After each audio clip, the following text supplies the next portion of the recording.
We are doing a show we're calling, what are we calling this again? New Paradigm with Cello. New Paradigm with Cello. And so this show will change the model we have for greeting the spring that is coming to us now. And this is Kevin Crutter, who maybe we'll start, you'll just play something for us, yes? Well, sure. We'll talk about it, yes. Why not? Yes. I'm going to move a little So away. are we feeling, why don't we start, I'll play something in a minor key. I'm going to play the prelude to the D minor unaccompanied cello suite. And this is Bach, yes? This is by J.S. Bach. Yep.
Thank you. Oh my Lord.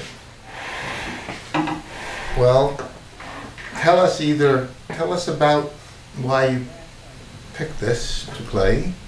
You've memorized it. Well, I think all the cello suites have a particular quality and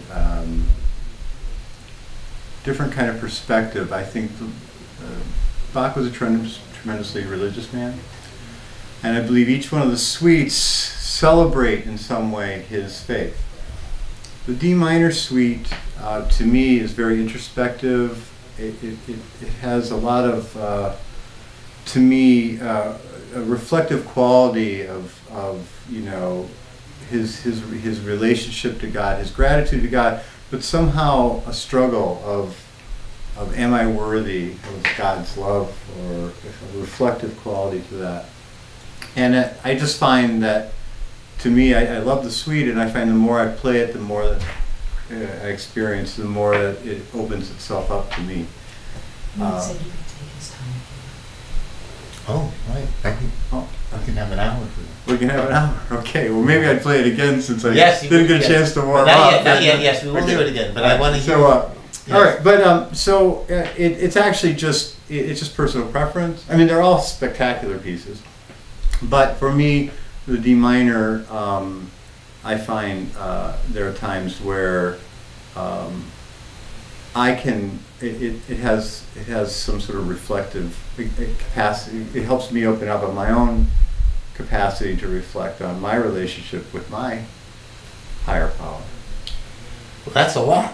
Yeah. Thanks to Lloyd, we have an hour to investigate this. Okay, so first, it's hard, of course, to talk about music. Bach will forgive us. So first you said it was about, you didn't say glorifying God. What did you say? It's about, before the struggle you said something. You said it's... Well, I think it's both the glory to God. Glory to God. And gratitude. And then that, to me, I mean, and this isn't, I have no data to back this up. Yes. This is just how I feel about it. To me, the impression when I first heard it, and as I worked on it, and as I continue to work on it, and I will continue to work on it the rest of my life, it's that kind of piece that there will always be more to find in it. But to me, I hear an internal struggle that I guess I I'm going relate to do it slow, one at a time, though. Okay. First, I have been blessed to take 8 classes in classical music with Jim Smith. He used to run the Cambridge Center for Adult Education. Okay. And he took 8 of my classes, and I took 8 of his classical music classes, because I had no appreciation of it at all, and I'm just beginning now. So, you said this is certainly first a glorification and gratitude toward God. That's how it strikes me. Now, could you show me, play just a little part of it that has that for you in this? Is that too hard a question? Well, I think you know, there's ebbs and flows in the music, but I think this section, it's hard for me to start in the middle of it. But I think this section where I think it starts to see.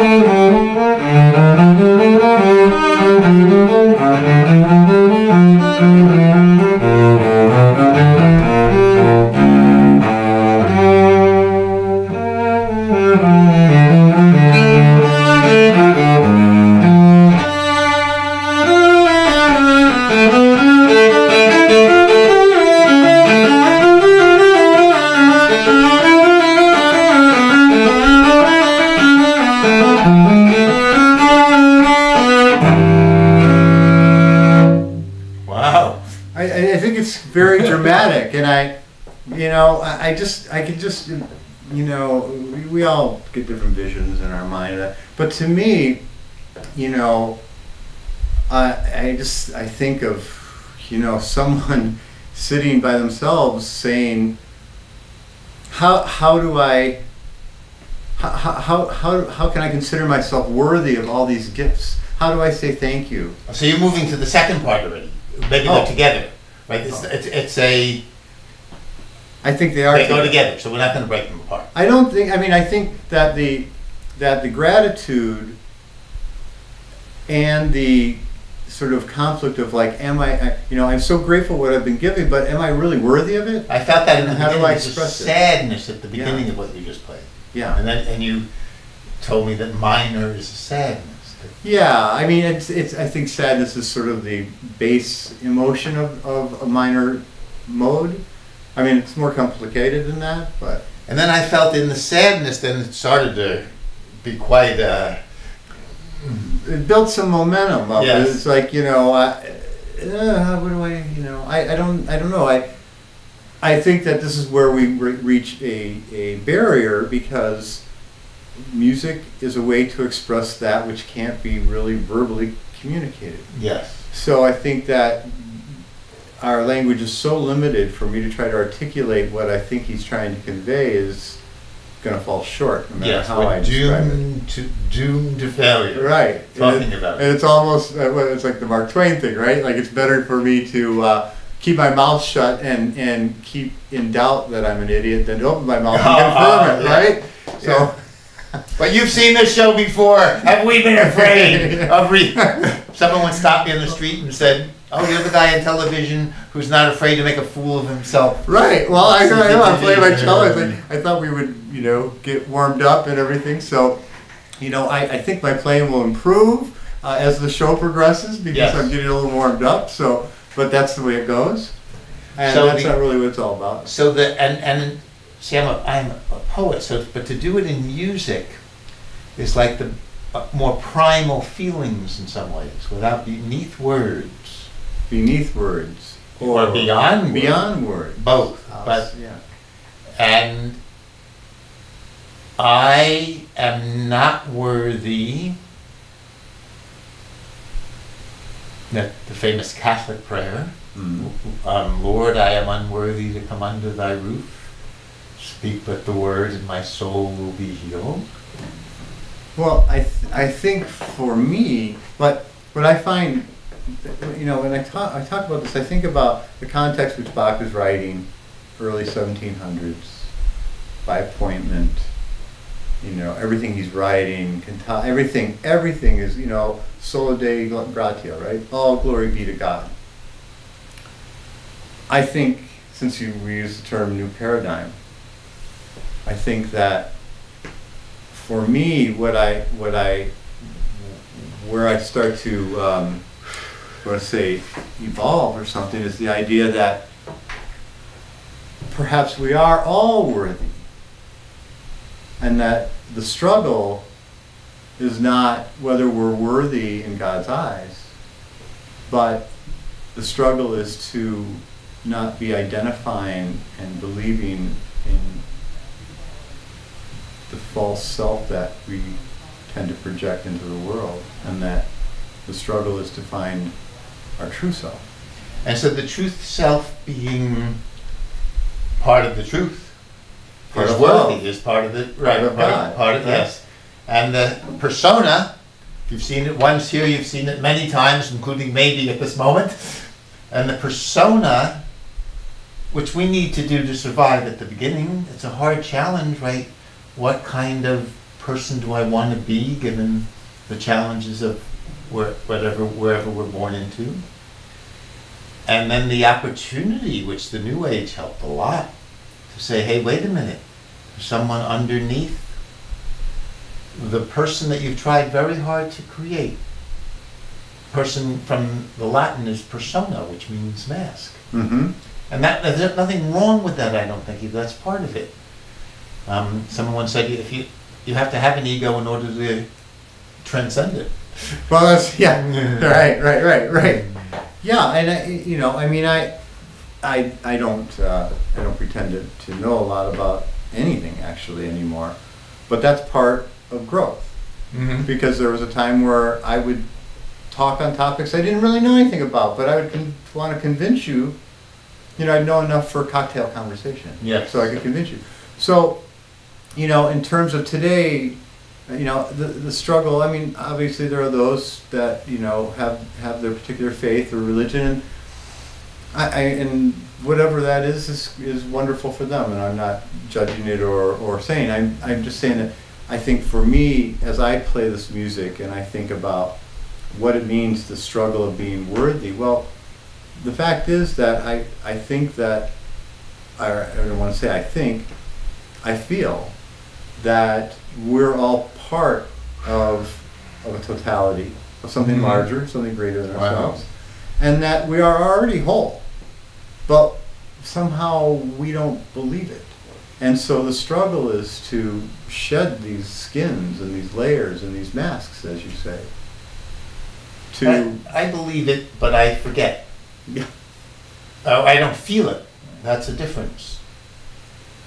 And I wish there was something you could play, maybe another Bach rather. Is there anything that you could play about, maybe this is it, where, right, this is what you just played, where I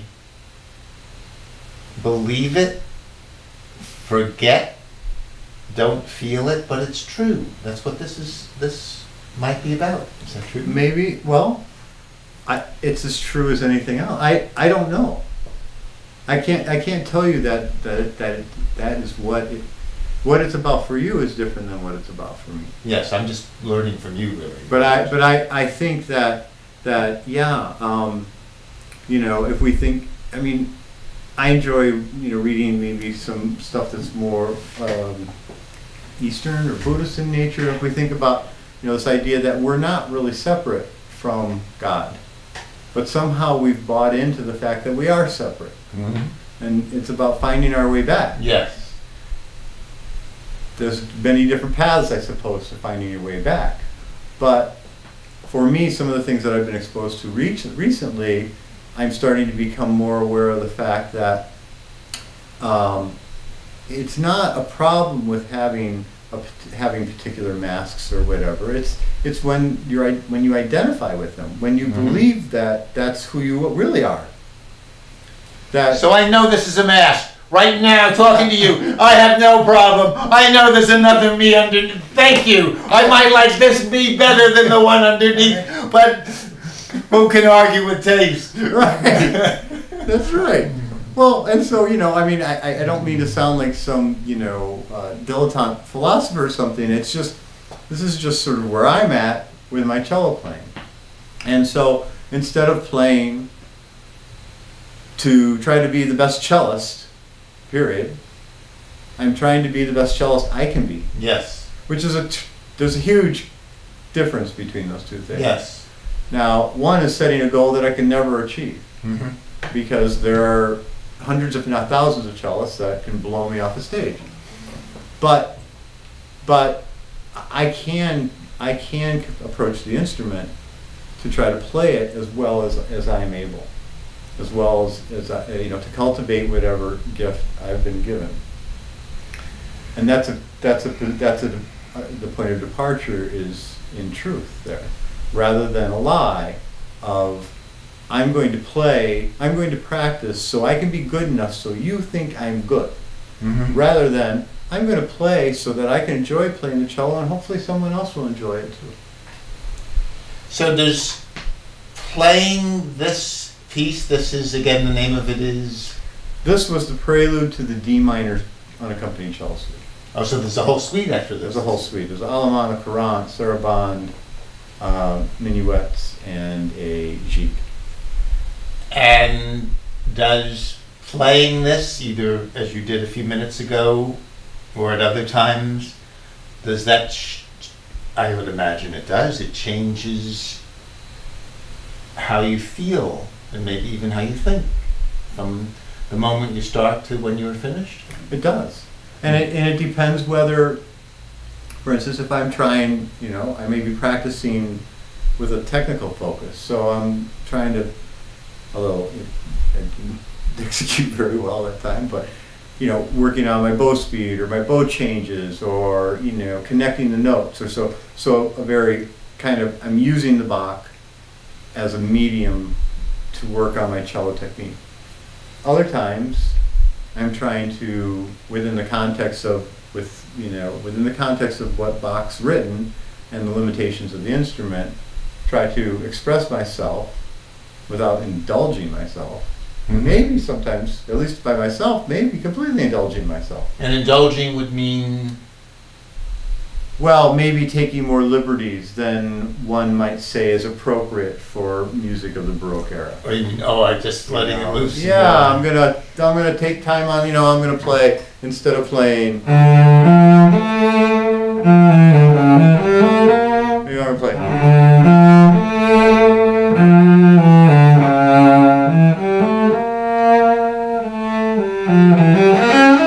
I mean, I'm really exaggerating, but that would be very... I like it, yes. That's more modern, yes. It would be, I wouldn't really play that way, but I'm saying that maybe I'm just saying, to heck with really what's on the page. I'm just going to use it as a point of departure to just take off. Like a jazz does. I don't normally do that with Bach. Or kind of a little more...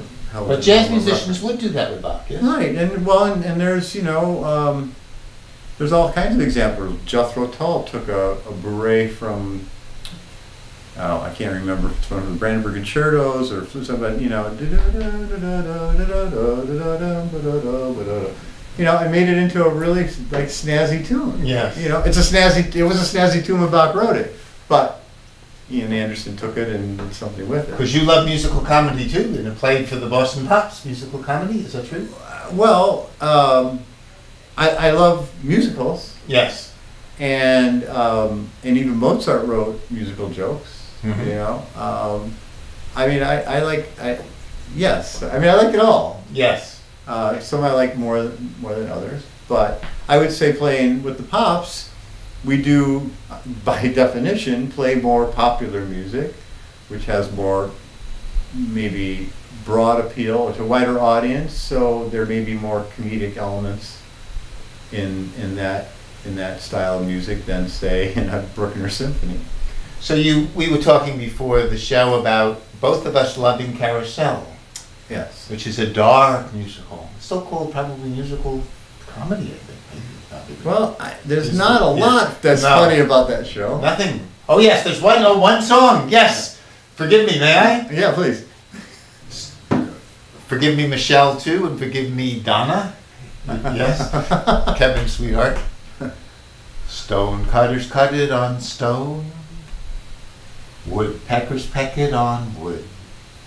There's nothing so bad for a woman as a man who thinks he's good. My mother used to say to me, when you grow up, my son, I hope you're a bum like your father was, 'cause a good man ain't no fun. Stone cutters cut it on stone, woodpeckers peck it on wood. There's nothing so bad for a woman as a man who's bad or good. Right. So that was bitten by the evil, by the murderer. Oh. Yes, who convinced Billy Bigelow to go into crime. Yes. Yes, I forget his name at the moment, but so that was, unfortunately, the comedy of it was dark. Yeah, it was dark. There was nothing happy about the way that show ended. But nonetheless, beautiful music, incredibly beautiful music. And maybe at the end, there was that song, of course, When You Walk Through a Storm. Right, and he's as a ghost. Yes. He's sitting there watching his little girl who's had a horrible life growing up as the daughter of a murderer. And single mother. So, yeah, there wasn't a lot, it's pretty dark for Rodgers and Hammerstein. And they ended it, good for them, this was in the when everything was kind of just in the I Love Lucy age almost. Right. This was in 49, I think they wrote it, 1949, maybe earlier. And yet the ending was When You Walk Through a Storm. And tell me if this was even a remotely fair question. How would that compare to Bach? When you walk through a storm, hold your chin up high, right? It was an old gospel song. Right. I don't. That might be too hard a question. No. Too silly a question. No, there's nothing silly about it, but I think that, first of all, my description of what I think is going on in that suite may be, I don't know. Yeah. So when I think about Roger Hammerstein having that song, Hold Your Head Up. Yeah. I mean, that's an uplifting message in an otherwise really dark thing. Like, Yes. regardless of what cards you're dealt, be proud, have some dignity. I guess we're okay? Yeah. Anyway, so I think that's, I can't really say.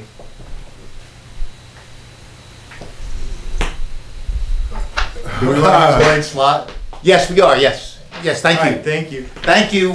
Thanks to Lloyd. We're having another half hour. There we go. Yes. Okay. Well, God is with us. God. Expressed through Lloyd. Yes.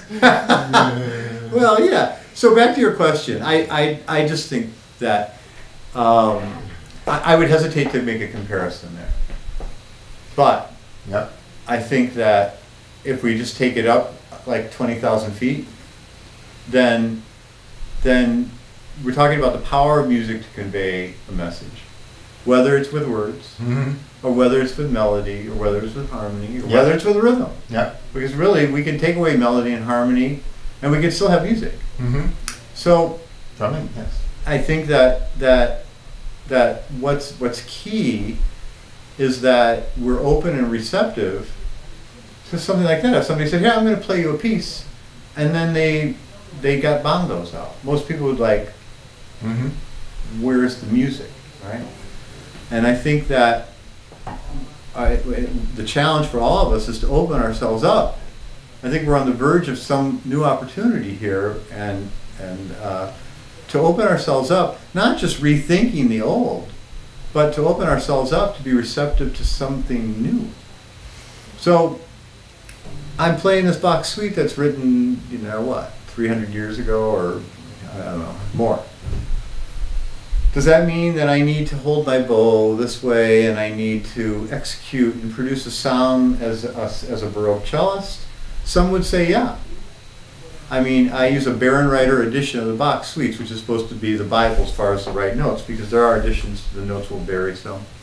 And it will and it gives a very full explanation of the kind of bow stroke that's intended, and so the bowings, the slurring, the connection of the notes. So now, that's all valid. But I'm not so sure that we need to approach any type of music with that kind of narrow. Narrow is a negative connotation, but I mean, I think that the more open we are to interpretation and approach to everything, that the greater potential we have for a rich existence. So I approach this music maybe a little, I probably don't, if I'll play it again, I probably won't play it the same. Hopefully I'll play it better. But it is a very brief opportunity to say, what if? What if I do this a little bit, And the difference for me between remembering what I want to do and having something occur to me. Because if I'm remembering, I'm not truly present. No, I find that in singing. Yeah. Right? Yeah. But if something's occurring to me, at least I'm in the moment. Or something happens and you don't even know. Yeah, That's yeah. not probably what you mean by occurring. Yeah. But I mean, yeah, rather than trying, okay, this is the way I played it last time, so I'm going to try to remember how I did that. No. Right? So that's not going to work anyway. All right. And I'm not going to be present for it. So with that, thought. Go for it. You going to play it again? Yep. Yep. All right, let's see what happens this time. I'm going to stand if it's right. Yeah. I'm going to move behind you. All right, so.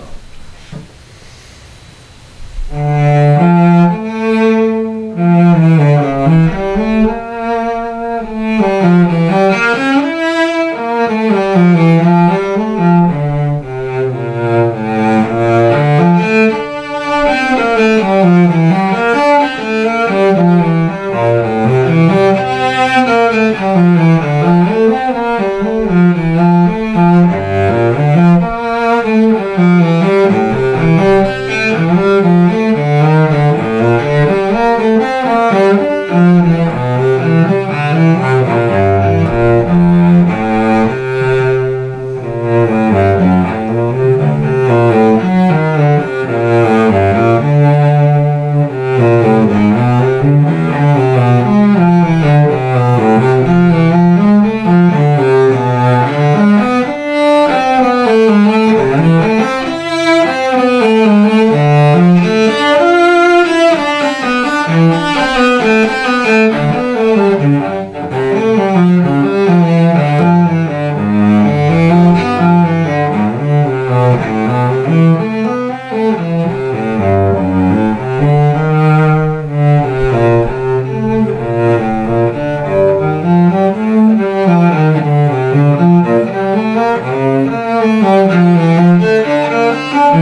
Tears to my eyes.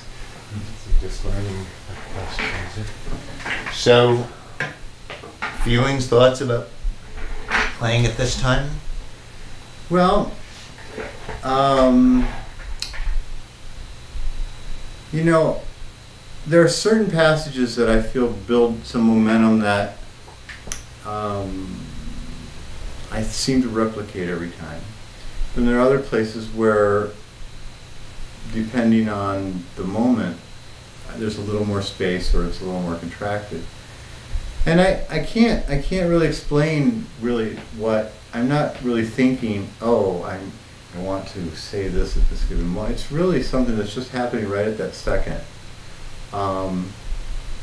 You know, and quite honestly, you know, environmentally, I mean, we have people walking by and stopping and putting their face against the window and stuff, and so it's a little bit difficult to focus. Not that I'm making excuses, I'm just saying that if you were to be sitting in the next room from where I do my practicing at home, and I was just in there by myself, and I have a nice fire going, and you might hear it very differently from one night to the next. Yeah. Because my mood, you know, how do I feel physically? Maybe I got a little less energy, maybe I'm playing a little softer, I'm a little more introspective. And it really has a lot to do with, you know, why am I playing? Like, this is a performance situation, but not really. I mean, it's just you and I in a studio, and there's the TV stuff. So it's different than if I were sitting in a church or on a stage with an audience and I'm trying to directly communicate. There's this kind of layer of technology here between me and whoever may be listening other than you. And quite frankly, I'm human, and so in this environment, and I'm thinking, oh, I'm going to play it again. So there's this other layer of, you know, what am I trying to demonstrate?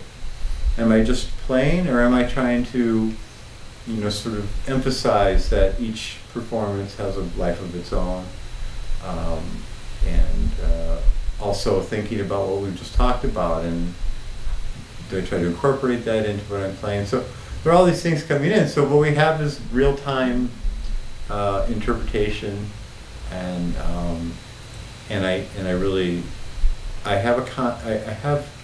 I think I'm trying to avoid having a concept, a crystallized concept of a piece before I play it, because I think that leads to some boredom, and just in my own playing, I'm just trying to investigate what's going on in the moment, and without evaluation, whether this is good, this is bad, this is beautiful, this is ugly, to just try to be present. Yes. And so that means that each note should have a life of its own, but I'm playing Bach, I'm not playing Kevin's piece. So I have a responsibility to stay within certain confines. Yes. So it's I guess the how I can describe it is it's fun.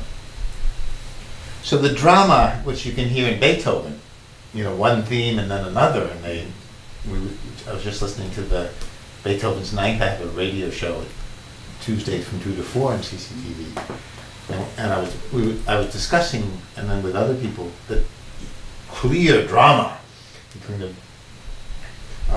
difficult, even like the fifth, da da da da, there's a and then there's some lovely melody coming in there, as in life. Sure. Now in Bach, as best as I'm beginning to understand that there's not that A-B, it seemed to be what you say, I am not worthy, and then we are all, that seems to be more not conflict the way Beethoven does, but you can finish for me maybe? Well, I know, I think you're right, and okay, so Beethoven has you know, he has these contrasting thematic ideas. Yes. And he's also has a symphony orchestra that he's using to accentuate and punctuate with them. Whereas Bach, we're working, at least in this Bach, we're working with a single instrument, implied harmony, a single line, but yet implied harmonies, implied counterpoint. So it's a different. It's not really possible to convey, to have contrasting elements simultaneously. But at the same time, I mean, we could take a step back from that and say, well, we have what sounds, we're in a minor key, what sounds introspective, kind of dark, contemplative, but it's still beautiful.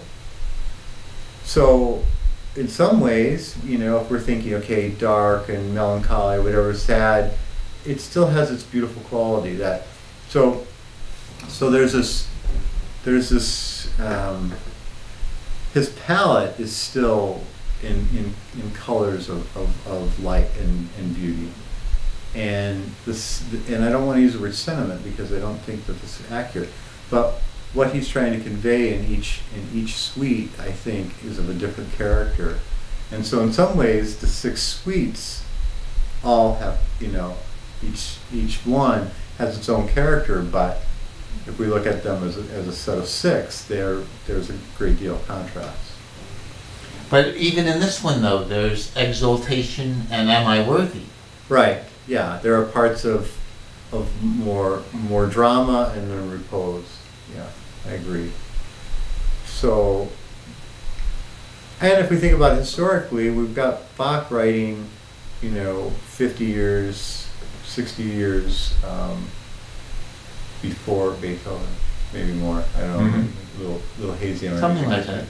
So there are a lot of other things. I mean, Bach is obviously a milestone figure in music. And then, we have Mozart and Haydn, and then Beethoven really starting to take off from that pure classical, formal context. So, in some ways, for Bach's time, he was a bit of a rebel. New paradigm for right. He's part of the of a greater human project, which started before him and continued after. Now you have another Bach piece. I could play the Prelude to C major. I think. I think. The difference between major and minor. It's too bad my music's in the car, but that's these things happen. Alright, so this is the prelude to the C major, I hope.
So I have the easy part. I will again say, how does this feel? What thoughts come to you playing at this moment? Well, I think there's a triumphant, majestic quality to this prelude. I think that the thematic material also is supported by the fact that it's in the key of C major. The lowest string of the cello is C, and so there's a lot of open string resonance and a lot of implied harmony and non-implied harmony. I mean, all of the stuff, you know. You know, it's not just implied. It's like, I mean, the full harmony, there's a moving voice in there, but the full harmony is being represented. So I just, you know, it's just, even the way it opens up is just like, you know, it's like, you know, it's not ta-da. No. But it's like, praise be, or, you know, damn, it's good to be alive, or, you know, I mean, there's something positive here. Yeah. You know, something optimistic about it. You know, and you know, there's that long progression, you know, or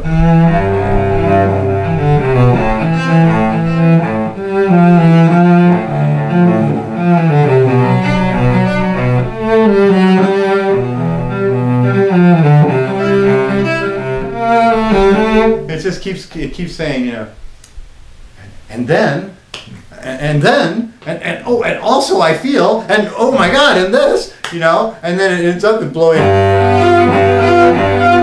know, it gets into all that. So to me, it's like, you know, I mean, I can frame it. I think somebody, you know, saying their prayer, you know, I'm grateful, you know, my kids are happy. Oh, I'm also grateful that, you know, my friend's daughter has had a healthy baby. Oh, and I'm also grateful that, you know, it rained today and the crops needed, you know, water, and thank you for the rain, and you know, oh, I'm so happy that, you know, I mean, whatever, I can't think of anything, but it's almost like things are occurring, you know, in real time, you know, that, you know, I'm happy to be alive, I'm grateful to be alive, and it is a good day to be alive. Why? You know. So it really can be a prayer, playing this or listening to it. I think, I mean, because we can think of prayer as, you know, now I lay myself down to sleep, right? But what's wrong with the concept of prayer as affirmation? Gratitude. And gratitude, you know. Yes. I'm grateful for this, you know, or I'm grateful to be a part of this, you know, and I mean, well, it's as varied as there are individuals walking. And grateful to feel the absence of gratitude, to know that something is missing. Well, I guess that's part of being alive. I'm not sure that, you know, I mean, Mother Teresa used to say the most meaningful prayer was dry prayer, the prayer that wasn't answered, right? That's where your faith deepened. Called a dry prayer? Well, I think that's how she referred to it. But that's not really what I'm talking about as much as prayer, not as a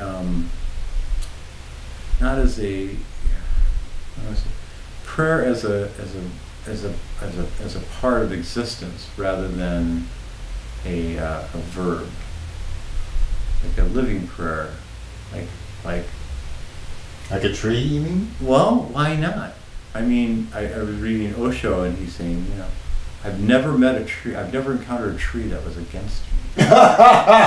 You know, I mean, and if we're in tune a little bit, then you know, why is it so different between a tree and a duck on the pond, or a dog you walk by, or a prayer, mountain, or a prayer? Oh, I see. So, you know, I mean, this is all very deep stuff, and I'm not trying to pretend that, oh, you know, I go through this incredible cerebral and spiritual whatever before I sit down and play Bach. But I think that this is just what occurs to me when I'm playing it. I mean, the inspiration, I mean, where did this come from? I mean, Bach was the medium. I mean, it came through Bach, but it came from someplace else. And so, you know, all glory be to all of us. We're all part of something larger. It's sort of how I feel sometimes what he's saying.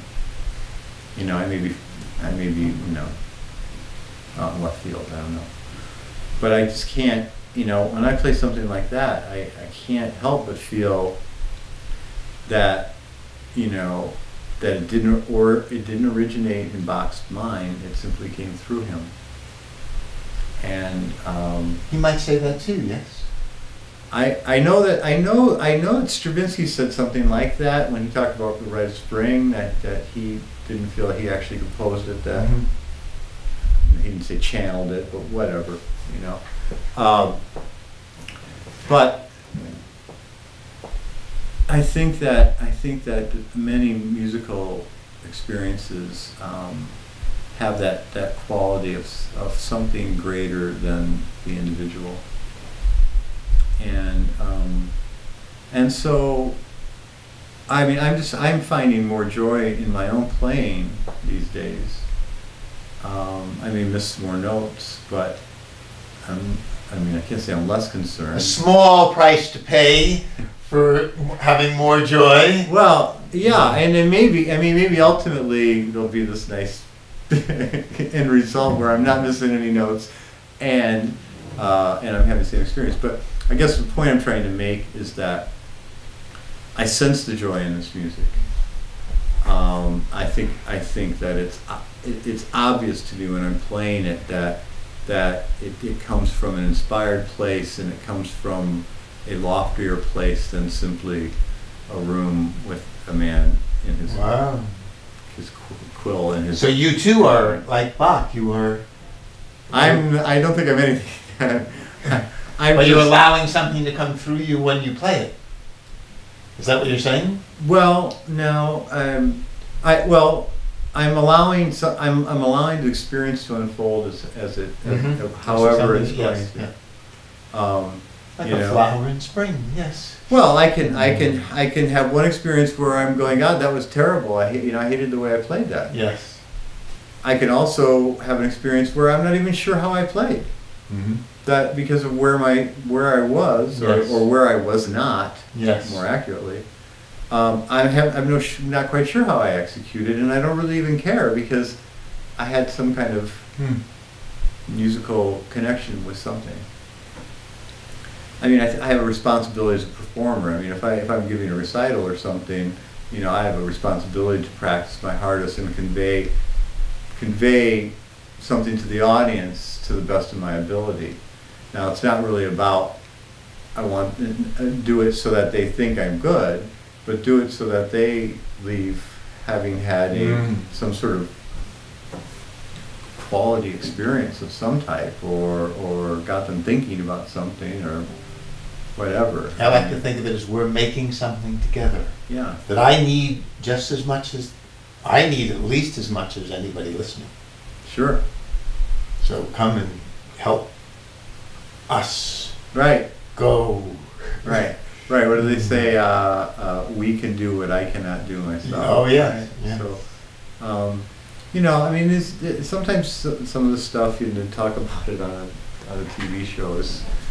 It's easy to sound, insincere or like. But you haven't been thinking that? No, I know, I trust you. We only have 45 seconds to go. Can you leave us with music? 45 seconds to go? Yep.